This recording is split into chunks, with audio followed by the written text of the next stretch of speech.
Au nom du Père et du Fils et du Saint-Esprit. Amen. La grâce de notre Seigneur Jésus-Christ, l'amour de Dieu le Père et la communion de l'Esprit Saint soient toujours avec vous. Et avec votre esprit. Bienvenue, chers frères et sœurs, à la célébration de la Sainte Eucharistie en ce 10e dimanche du temps ordinaire, où le Seigneur nous dit qui est son frère, qui est sa sœur, qui est sa mère. Ceux-là qui font la volonté de Dieu. Fais-tu la volonté de Dieu? Veux-tu être frère de Jésus? Alors, fais la volonté de Dieu. C'est en faisant la volonté de notre Seigneur que tu entreras dans sa famille, la famille des enfants de notre Seigneur. Prions avec Evelyne Nunes qui demande au Seigneur le repos éternel de l'âme de ses parents, Paul Nunes et Éléonore Vieira da Fonseca. Une chrétienne demande au Seigneur le repos éternel de l'âme de Isabelle Denise. Préparons-nous à célébrer dignement le mystère de l'Eucharistie en reconnaissant que nous sommes des pécheurs.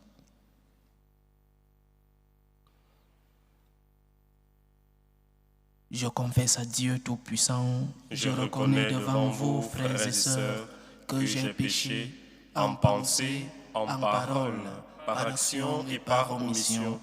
Oui, j'ai vraiment péché.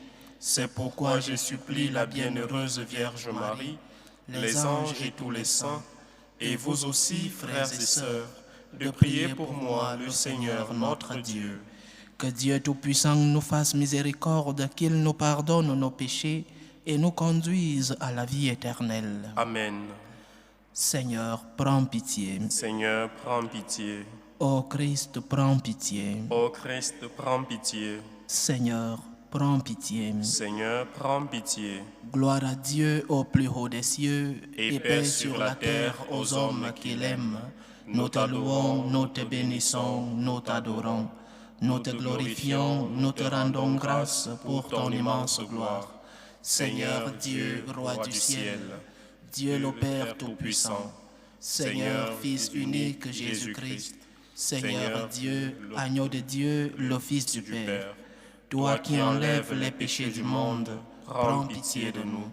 Toi qui enlèves les péchés du monde, reçois notre prière.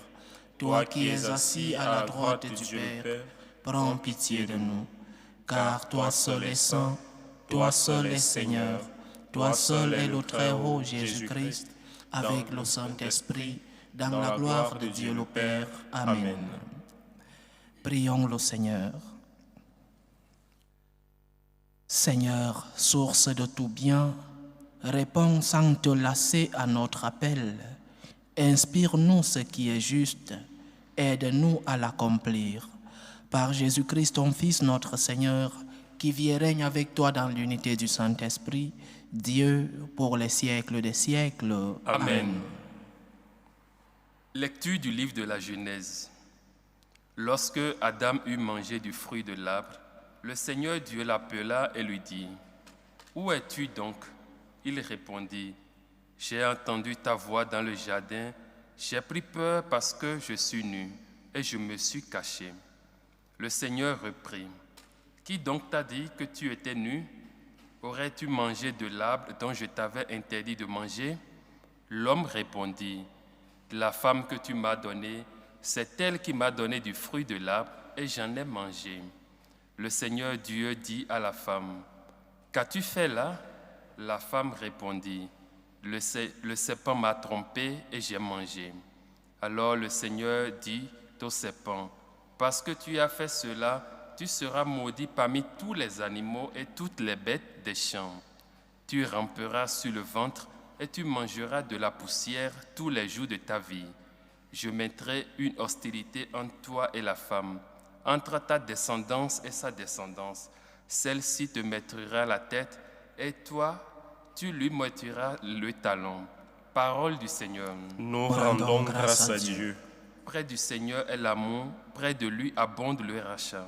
Près du Seigneur est l'amour, près de lui abonde le rachat. Des profondeurs, je crie vers toi, Seigneur. Seigneur, écoute mon appel. Que ton oreille se fasse attentive au cri de ma prière. Près du Seigneur est l'amour, près de lui abonde le rachat. Si tu retiens les fautes, Seigneur, Seigneur, qui subsistera? Mais près de toi se trouve le pardon pour que l'homme te craigne. Près du Seigneur est l'amour, près de lui abonde le rachat. J'espère le Seigneur de toute mon âme, je l'espère et j'attends sa parole. Mon âme attend le Seigneur, plus qu'un veilleur ne guette l'aurore. Près du Seigneur est l'amour, près de lui abonde le rachat. Oui, près du Seigneur est l'amour, près de lui abonde le rachat. C'est lui qui rachètera Israël de toutes ses fautes. Près du Seigneur est l'amour, près de lui abonde le rachat.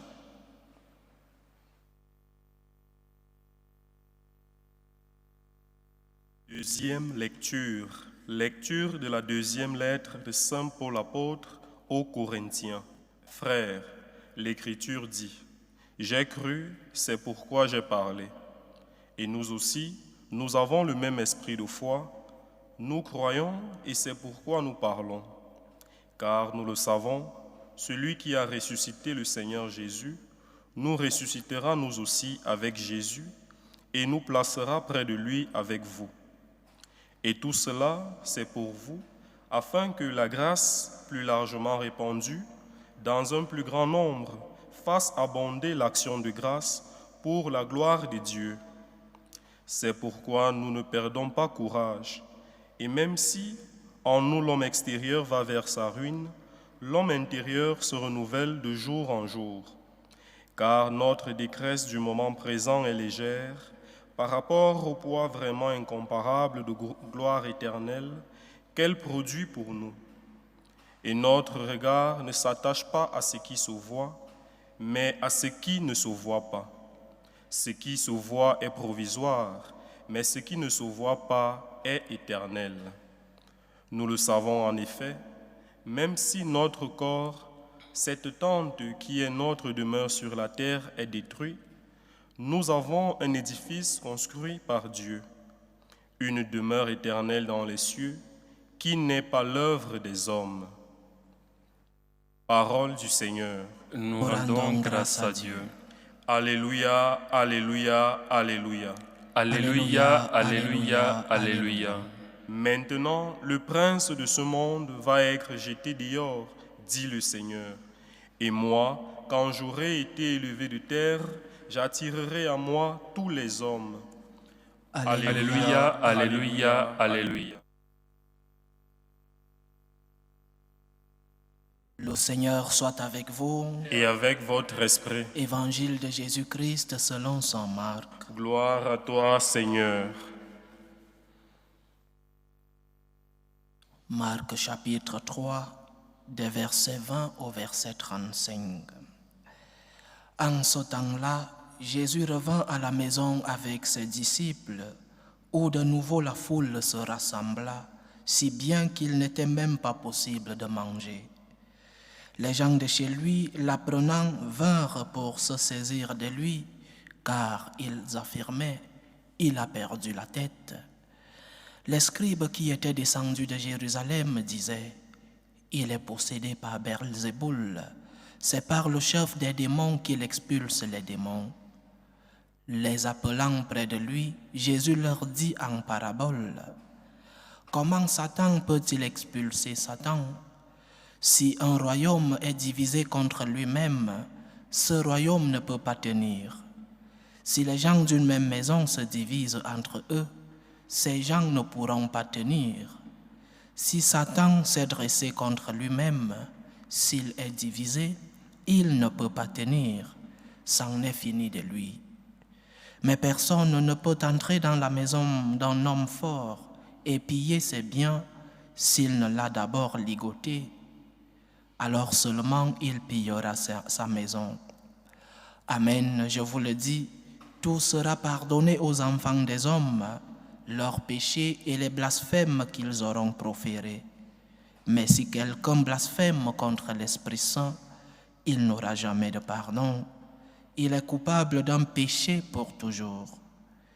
Jésus parla ainsi parce qu'ils avaient dit, « Il est possédé par un esprit impur ». Alors arrivent sa mère et ses frères. Restant au dehors, ils le font appeler. Une foule était assise autour de lui et on lui dit, « Voici que ta mère et tes frères sont là dehors, ils te cherchent. » Mais il leur répondit, « Qui est ma mère? Qui sont mes frères? » Et parcourant du regard ceux qui étaient assis en cercle autour de lui, il dit, « Voici ma mère et mes frères. Celui qui fait la volonté de Dieu, celui-là est pour moi un frère, une sœur, une mère. » Acclamons la parole de Dieu. Louange à toi, Seigneur Jésus. L'évangile d'aujourd'hui commence avec un concept, commence et finit avec un concept qui parfois est source des flèches que certains de nos frères chrétiens, mais qui sont de l'autre côté, que certains de nos frères nous jettent des pierres, et même des catholiques qui parlent de ce concept qu'ils ne comprennent pas. En commençant une méditation comme celle d'aujourd'hui, il faut peut-être faire un tour dans la catéchèse. Dans la catéchèse, pour nous former et aussi pour avoir des arguments sur certaines choses que nous écoutons et que nous ne savons pas comment expliquer. L'Évangile dit que le Seigneur était accompagné par ses frères. L'Évangile parle de sa mère et de ses frères qui le cherchaient. Pour comprendre ce concept, il faut d'abord entrer dans la linguistique. Les évangiles sont écrits en grec. Les évangiles que nous lisons ont été écrits en grec. Mais nous savons que notre Seigneur ne parlait pas grec, il parlait en araméen. Et dans l'araméen, le concept de frère est plus élargi. Il ne s'agit pas comme de nos jours ou alors comme dans nos langues actuelles, le français par exemple, qui parle des cousins ou des cousins germains. Non, dans l'araméen, il n'existait que le mot frère pour parler de toute la famille, de la famille en général. Il n'y avait pas de concept pour parler du fils, du père ou alors du fils de l'oncle, non. Il s'agissait, tous étaient des frères. Et lorsqu'on parle des frères de Jésus dans les évangiles, il faut le comprendre ainsi. L'araméen n'a pas, jusqu'aujourd'hui, l'araméen n'a pas un mot pour identifier ce que nous appelons dans nos langues les cousins germains. Ça, c'est le premier argument pour parler des frères de Jésus dans les évangiles. Les frères de Jésus, ce sont ses familiers, ce sont ces personnes de sa famille, une famille qui peut-être était élargie. Et comme le mot cousin n'existait pas, alors tous étaient des frères. Et nous le voyons jusqu'aujourd'hui dans certaines des langues qui ont maintenu leur originalité. Le mot cousin n'existe pas. Moi, je suis africain. Et dans beaucoup de langues africaines, le mot cousin n'existe pas. Moi, je suis né dans une culture et d'une langue qui n'a pas le mot cousin. Nous sommes tous des frères dans la famille. Ce que nous appelons cousins et cousins germains, nous sommes tous des frères. C'est peut-être ce qui venait de l'araméen. Ça, c'est le premier argument. Le mot frère généralisait tous ceux qui sont nés dans la même famille. Deuxième argument, Jésus pouvait avoir des frères, pourquoi pas?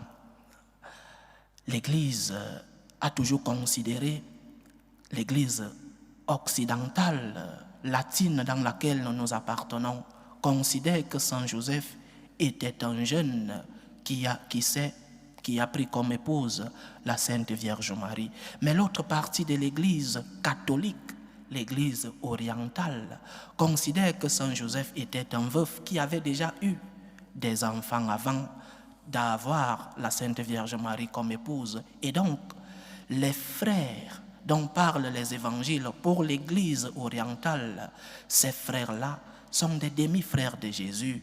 Ceux-là, ces enfants que Saint Joseph a eus avant d'avoir comme épouse la Sainte Vierge Marie. Ça, c'est le deuxième argument. Le troisième argument, si Jésus aurait eu des frères, pourquoi laisser sa mère à quelqu'un qui n'était pas l'un de ses enfants, Saint Jean.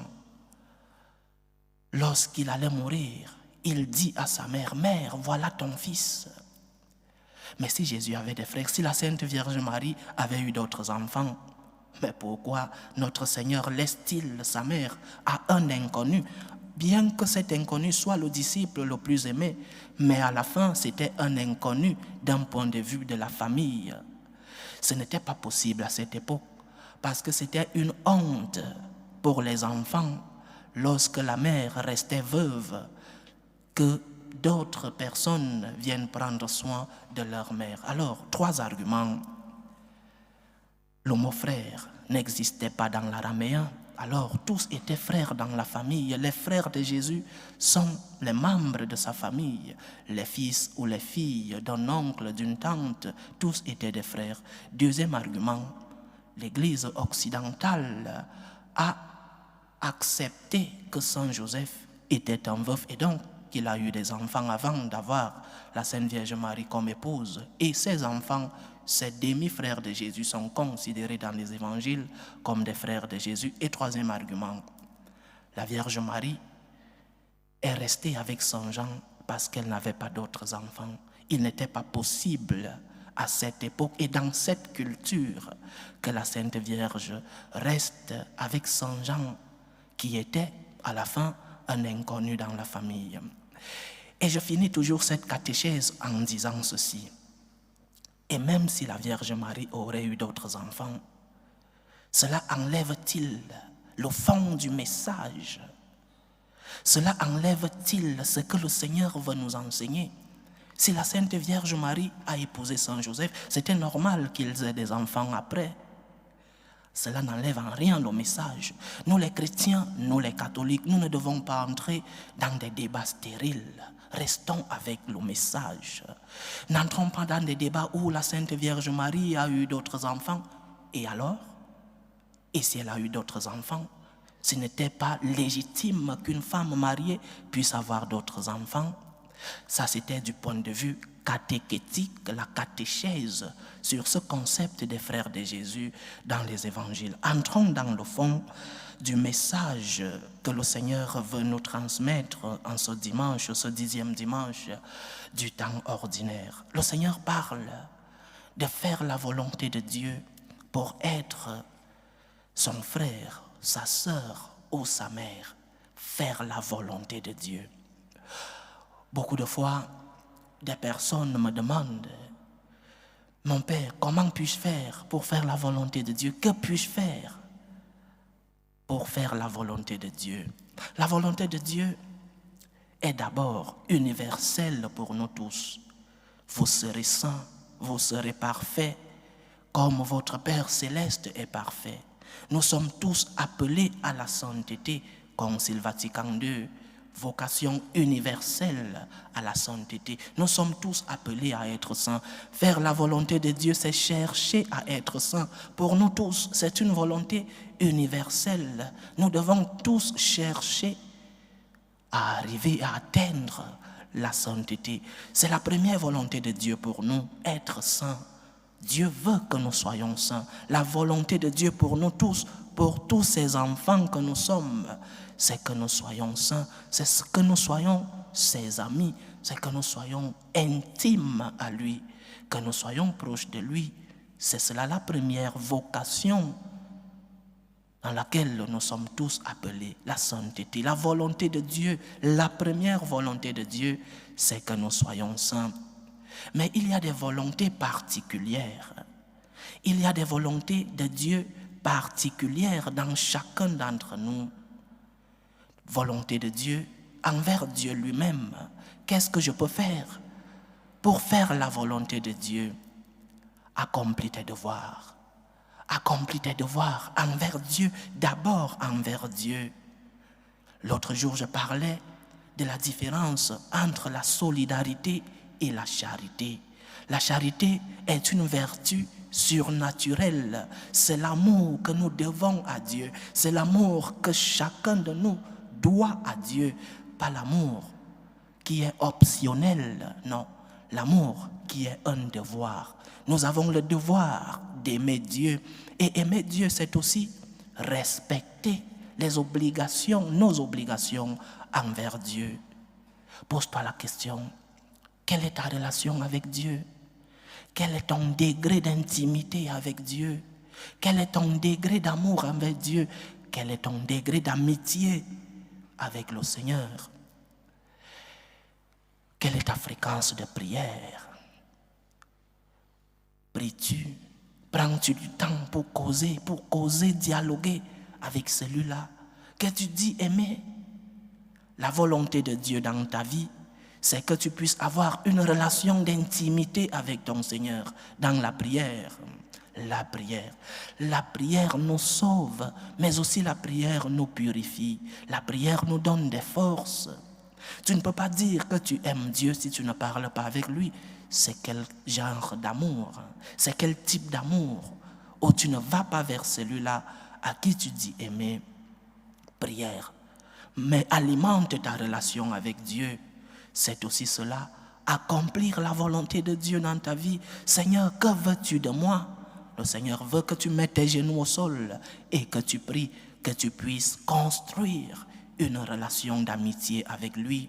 La prière, la pratique des sacrements, les sacrements qui sont des moyens que le Seigneur nous a laissés pour que nous puissions voir sa présence autour de nous et que cette présence puisse nous fortifier dans des moments de difficulté, dans des moments de douleur, dans des moments de croix. Lorsque tu vis des moments difficiles, les sacrements sont ces auxiliaires que le Seigneur t'a laissés pour que tu puisses te relever, pour fortifier tes jambes, pour fortifier ta volonté, pour fortifier ta relation avec lui. Pratique des sacrements. Donc, accomplir ta relation avec Dieu, c'est alimenter cette relation avec la prière, avec la pratique des sacrements, mais aussi avec la morale, distinction du bien et du mal.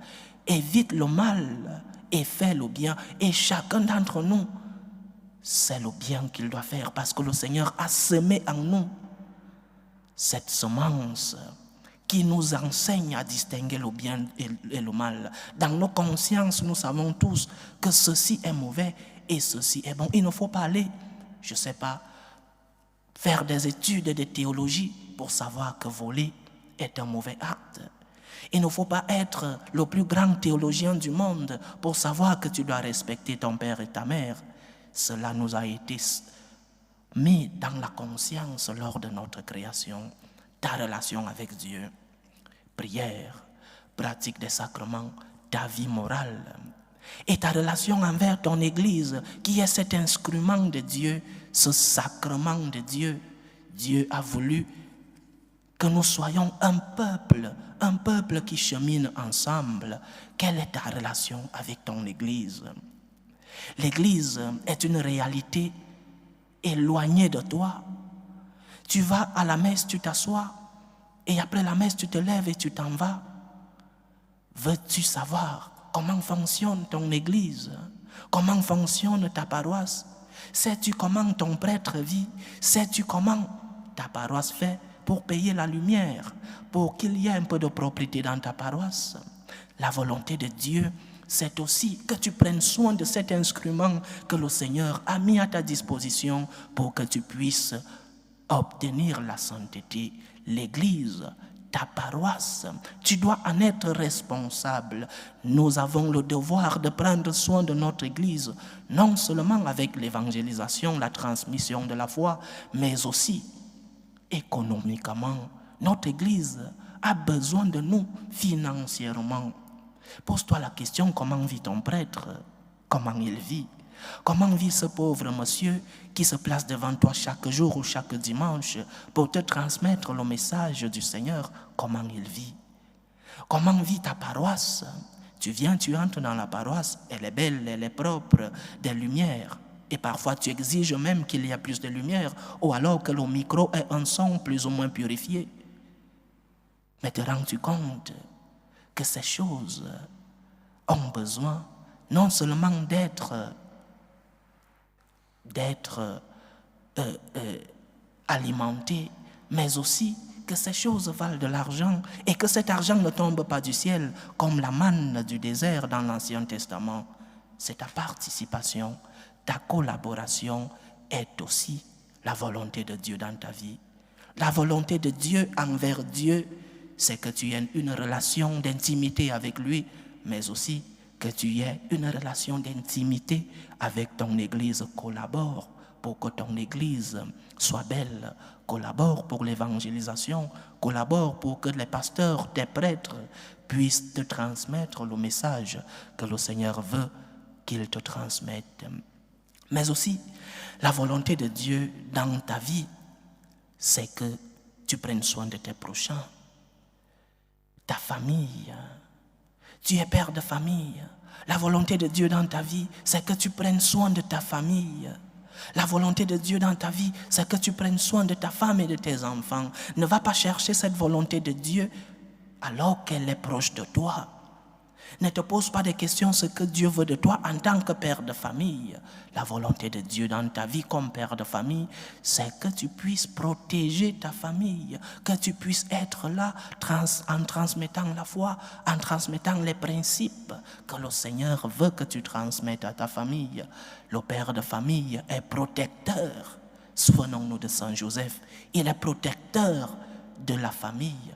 La volonté de Dieu dans ta vie comme père de famille, c'est que tu t'occupes de ta famille, que tu sois présent dans ta famille, dans ta maison, que ta maison soit le lieu où tu es le plus heureux, parce que parfois nous sommes plus heureux dehors que chez nous-mêmes.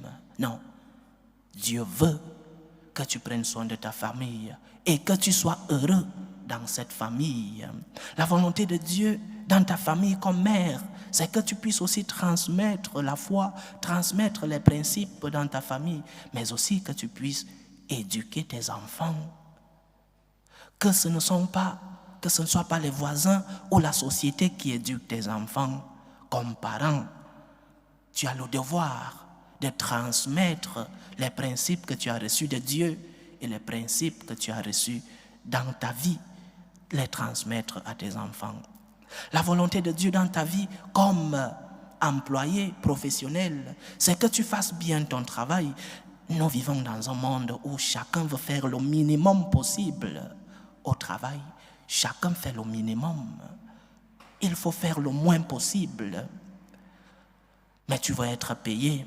La volonté de Dieu dans ta vie, c'est que tu fasses le maximum dans ton travail, que tu fasses bien ton travail. Pour le chrétien, faire bien son travail, c'est accomplir la volonté de Dieu. C'est en cela que tu seras frère, sœur, aux mères de Jésus. C'est en cela que tu feras partie de la famille de notre Seigneur. Donc, chers frères et sœurs, en ce 10e dimanche du temps ordinaire, le Seigneur nous demande de remplir nos obligations envers lui, ta relation avec Dieu dans la prière, dans la pratique des sacrements, ta relation avec ton Église. Est-ce que tu es un évangélisateur? Est-ce que tu collabores pour que ton Église fonctionne? Est-ce que tu collabores économiquement, financièrement? Est-ce que tu t'occupes de ta paroisse? Ou alors tu es un étranger dans ta propre paroisse? La volonté de Dieu dans ta vie comme père de famille, comme mère, comme enfant dans la maison, c'est que tu puisses collaborer pour le bon fonctionnement de ta maison. La volonté de Dieu dans ta vie comme employé, c'est que tu puisses donner le maximum. Parce que le travail que le Seigneur t'a donné, c'est aussi pour que tu puisses trouver ta sainteté. Remplissons nos devoirs envers Dieu. Remplissons nos devoirs envers nos prochains, envers nos familles, envers nos sociétés. C'est en cela que nous serons en train d'accomplir la volonté de Dieu. Celui qui fait la volonté de Dieu, celui-là est pour moi un frère, une sœur, une mère. Tu veux être frère de Jésus? Accomplis la volonté de Dieu. Tu veux être sœur de Jésus? Fais ce que le Seigneur veut de toi. C'est en cela que tu formeras partie de la famille de Dieu. La famille de Dieu sur la terre et la famille de Dieu lorsque viendra le moment au ciel avec lui.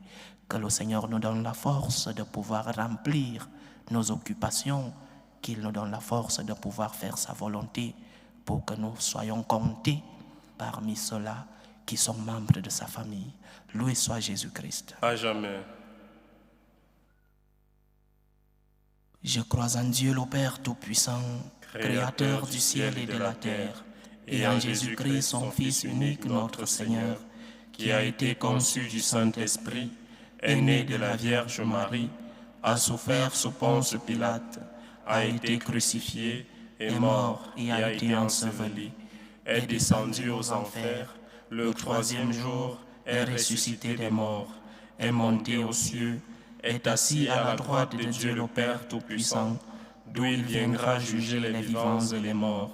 Je crois en l'Esprit Saint, à la Sainte Église catholique, à la communion des saints, à la rémission des péchés, à la résurrection de la chair et à la vie éternelle. Amen. Présentons nos humbles supplications vers Dieu le Père Tout-Puissant. Prions pour la Sainte Église, pour le pape, pour les évêques et les prêtres.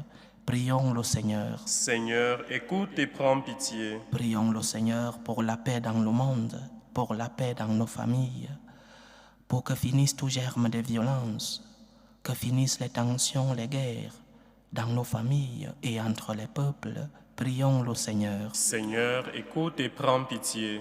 Prions le Seigneur pour les vocations dans la vie consacrée et dans la vie sacerdotale, pour que lui qui est le maître de la moisson envoie des ouvriers fidèles dans sa vigne.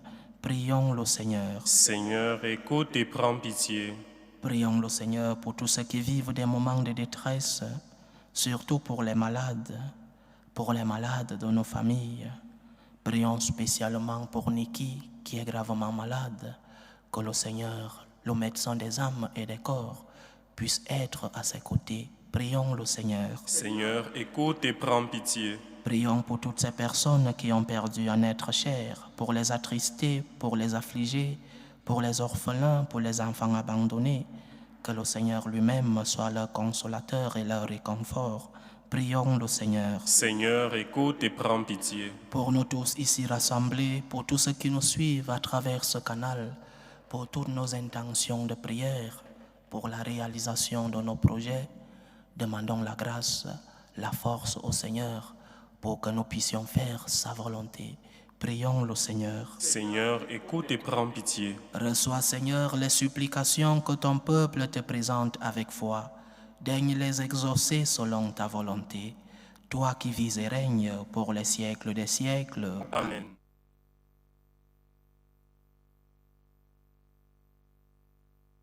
Tu es béni, Seigneur, Dieu de l'univers. Nous avons reçu de ta bonté le pain que nous te présentons, fruit de la terre et du travail des hommes. Il deviendra pour nous le pain de la vie. Béni soit Dieu maintenant et toujours. Tu es béni, Seigneur, Dieu de l'univers. Nous avons reçu de ta bonté le vin que nous te présentons, fruit de la vigne et du travail des hommes. Il deviendra pour nous le vin du royaume éternel. Béni soit Dieu maintenant et toujours.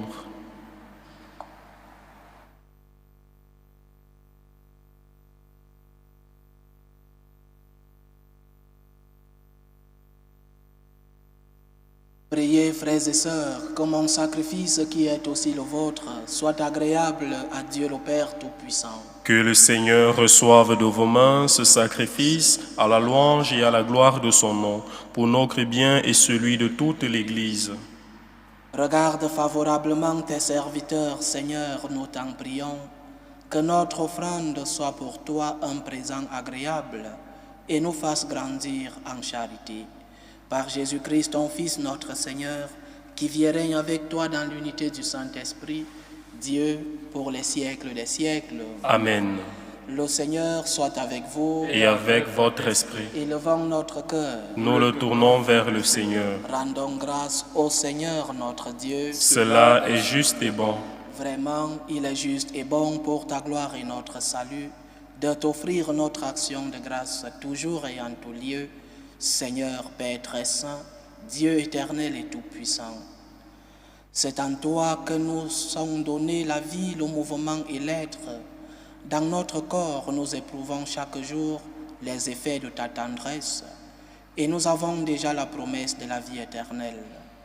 Nous avons reçu les premiers dons de l'Esprit par qui tu as ressuscité Jésus d'entre les morts et nous tenons cette espérance que vive à jamais en nous le mystère de Pâques. C'est pourquoi nous te louons avec tous les anges et dans la joie, nous te célébrons en proclamant Saint, Saint, Saint, le Seigneur Dieu de l'univers, le ciel et la terre sont remplis de ta gloire. Hosanna au plus haut des cieux. Béni soit celui qui vient au nom du Seigneur. Hosanna au plus haut des cieux. Tu es vraiment Saint Dieu de l'univers, et il est juste que toute la création proclame ta louange, car c'est toi qui donnes la vie, c'est toi qui sanctifies toutes choses par ton Fils Jésus-Christ notre Seigneur, avec la puissance de l'Esprit Saint. Et tu ne cesses de rassembler ton peuple afin que du levant au coucher du soleil, une offrande pure soit présentée à ton nom. C'est pourquoi nous te supplions, Seigneur, de consacrer toi-même les offrandes que nous apportons. Sanctifie-les par ton esprit pour qu'elles deviennent le corps et le sang de ton Fils Jésus-Christ, notre Seigneur, qui nous a dit de célébrer ce mystère. La nuit même où il fut livré, il prit le pain. En te rendant grâce, il dit la bénédiction, il rompit le pain et le donna à ses disciples en disant : « Prenez et mangez-en tous, ceci est mon corps, livré pour vous. »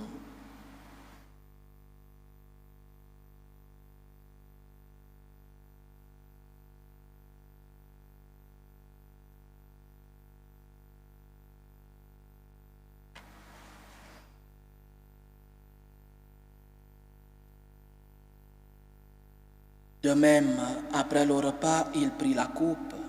En te rendant grâce, il dit la bénédiction et donna la coupe à ses disciples en disant : « Prenez et buvez-en tous, car ceci est la coupe de mon sang, le sang de l'alliance nouvelle et éternelle, qui sera versé pour vous et pour la multitude en rémission des péchés. Vous ferez cela en mémoire de moi. »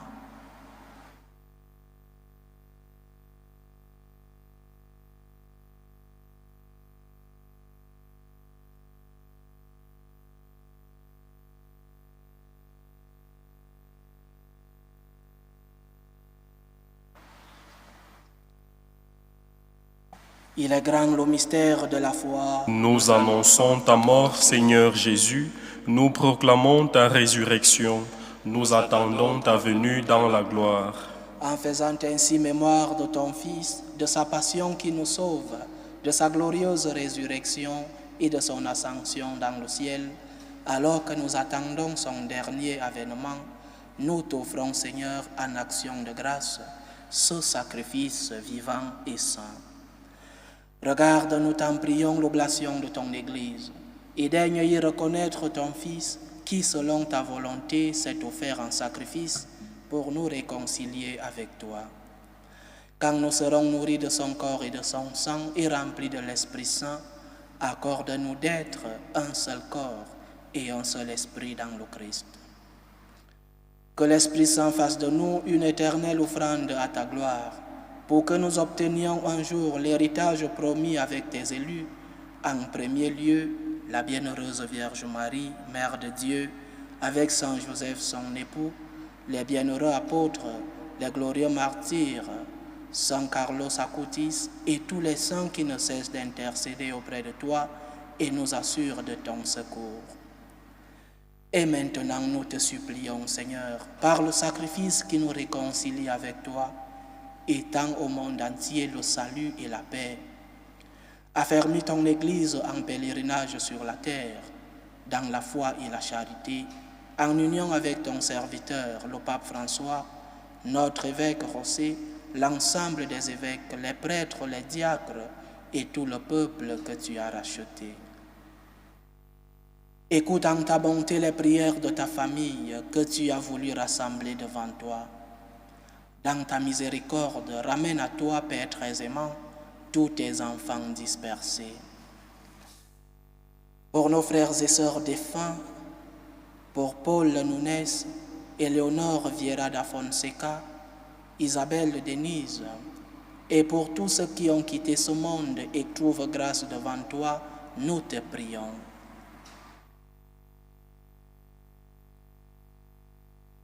En ta bienveillance, accueille-les dans ton royaume où nous espérons être comblés de ta gloire, tous ensemble et pour l'éternité, par le Christ notre Seigneur, par qui tu donnes au monde toute grâce et tout bien. Par lui, avec lui et en lui, à toi, Dieu le Père Tout-Puissant, dans l'unité du Saint-Esprit, tout honneur et toute gloire, pour les siècles des siècles. Amen. Comme nous l'avons appris du Sauveur, et selon son commandement, nous osons dire, Notre Père qui es aux cieux, Que ton nom soit sanctifié, que ton règne vienne, que ta volonté soit faite sur la terre comme au ciel. Donne-nous aujourd'hui notre pain de ce jour. Pardonne-nous nos offenses, comme nous pardonnons aussi à ceux qui nous ont offensés. Et ne nous laisse pas entrer en tentation, mais délivre-nous du mal. Délivre-nous de tout mal, Seigneur, et donne la paix à notre temps. Soutenus par ta miséricorde, nous serons libres de tout péché, à l'abri de toute épreuve. Nous qui attendons que se réalise cette bienheureuse espérance, l'avènement de Jésus-Christ, notre Sauveur. Car c'est à toi qu'appartiennent le règne, la puissance et la gloire pour les siècles des siècles. Seigneur Jésus-Christ, tu as dit à tes apôtres, « Je vous laisse la paix, je vous donne ma paix. » Ne regarde pas nos péchés, mais la foi de ton Église. Pour que ta volonté s'accomplisse, donne-lui toujours cette paix et conduis-la vers l'unité parfaite. Toi qui vis et règnes pour les siècles des siècles. Amen. Que la paix du Seigneur soit toujours avec vous. Et avec votre esprit. Dans la charité du Christ, donnez-vous la paix. Agneau de Dieu qui enlève les péchés du monde, prends pitié de nous. Agneau de Dieu qui enlève les péchés du monde, prends pitié de nous. Agneau de Dieu qui enlève les péchés du monde, donne-nous la paix.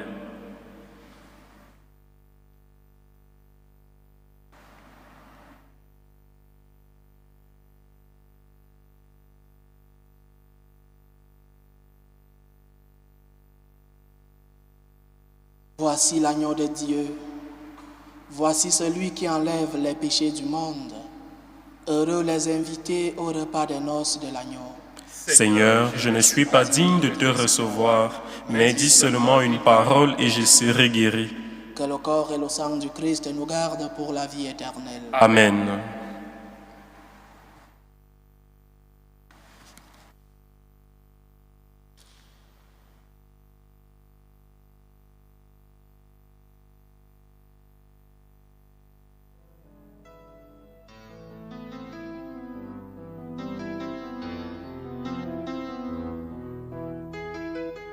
Communion spirituelle.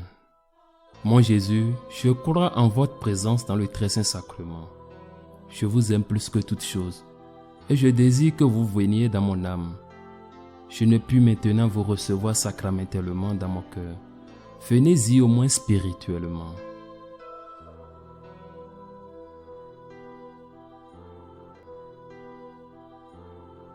Je vous embrasse comme si vous étiez déjà venu et je m'unis à vous tout entier. Ne permettez pas que j'aie jamais le malheur de me séparer de vous. Amen. Méthode de prière des franciscains de Marie. Jésus, je te fais confiance. Je t'aime. Je t'adore. Je te remercie. Je te demande pardon. Je te demande les grâces. Je m'offre à toi comme Marie. Amen.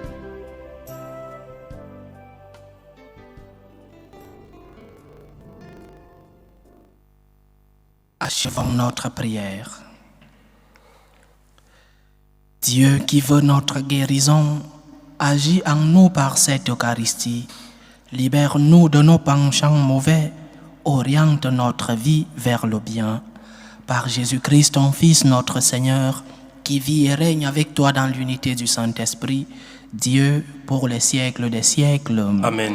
Le Seigneur soit avec vous. Et avec votre esprit. Que Dieu Tout-Puissant vous bénisse, le Père, le Fils et le Saint-Esprit. Amen. Allez dans la paix du Christ. Nous rendons grâce à Dieu. Salut ô Reine, Mère de miséricorde, notre vie, notre douceur, notre espérance, salut. Nous crions vers toi, enfant d'Ève exilée.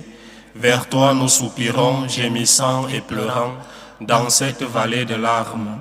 Ô toi, notre avocate, tourne vers nous ton regard miséricordieux. Et après cet exil, montre-nous Jésus, le fruit béni de tes entrailles. Ô clémente, ô miséricordieuse, ô douce Vierge Marie. Amen. Priez pour nous, Sainte Mère de Dieu, Afin que nous soyons rendus dignes des promesses du Christ.